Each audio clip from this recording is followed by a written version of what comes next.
Cristiano Ronaldo and Lionel Messi are about to rewrite football history once more.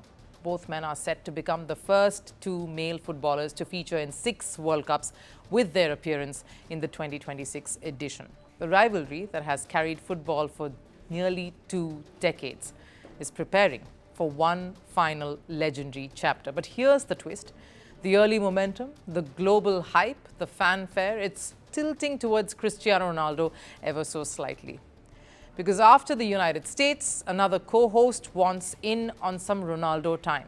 Mexico has invited Portugal for a friendly ahead of the World Cup, and this will mark the grand reopening of the renovated and newly branded Mexico City Stadium, formerly the iconic Azteca, a stadium that holds memories of Pelé, Maradona, and now possibly Ronaldo.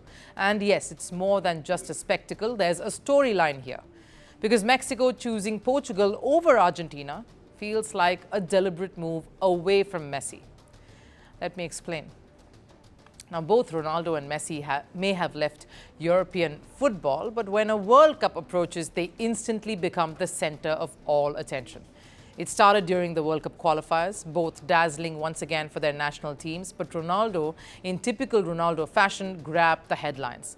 That outburst in the Ireland fixture for one, the red card followed, the suspension, that got dramatically changed and became a global debate. It has set the stage ablaze for a dramatic build-up.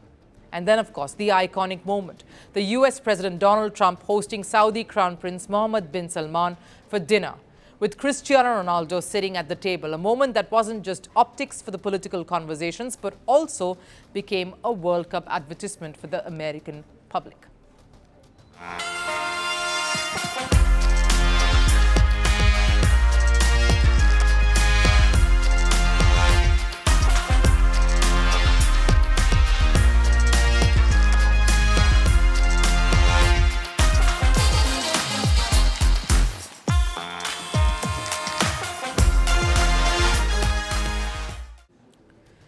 Now, the US national football team will host Portugal before the event too, clearly making the most of Ronaldo's presence.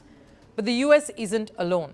Mexico wants a slice of that Ronaldo attention too. A football-obsessed nation preparing to host the World Cup again after 40 years. Renovating the legendary stadium and wanting to put on a show that garners all the eyeballs. So a friendly with Portugal, and possibly Ronaldo here, makes perfect sense. But it raises one question. Why Portugal? Why not Argentina and Messi? Where is the rivalry? Where is the history? Where is the storyline? Just 4 matches in all has been played, hardly a rivalry there, barely a chapter. If Mexico wanted a marquee face, why not Messi? Why not the biggest Latin American icon? And you've got a historic rivalry there to boot, with the heartbreaks, with a cultural connection and generations of storytelling. So why not Argentina? Why not Messi? Sure, Argentina may have planned friendlies elsewhere, but there's another layer to this, one that many fans have not forgotten. Earlier this year, during the Inter Miami versus Club America pre-season clash, Messi was booed by Mexican fans. And Messi responded with a subtle but unmistakable dig.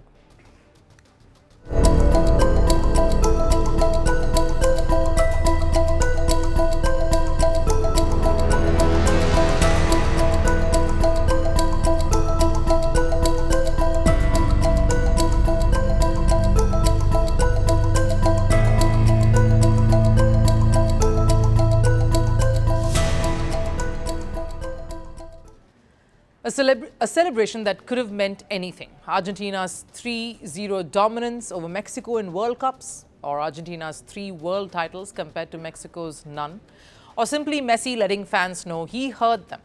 Whatever the intention, the message landed, and from that moment, Messi's popularity in Mexico possibly took a bit of a hit. So maybe Mexico wants to send a quiet message in return. We don't need Messi, we can bring Ronaldo.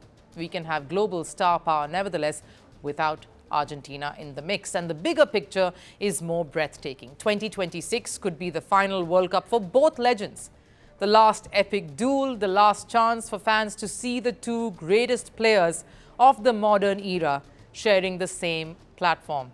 And the hosts, the US, Canada, Mexico, are milking this rivalry for everything that it's worth.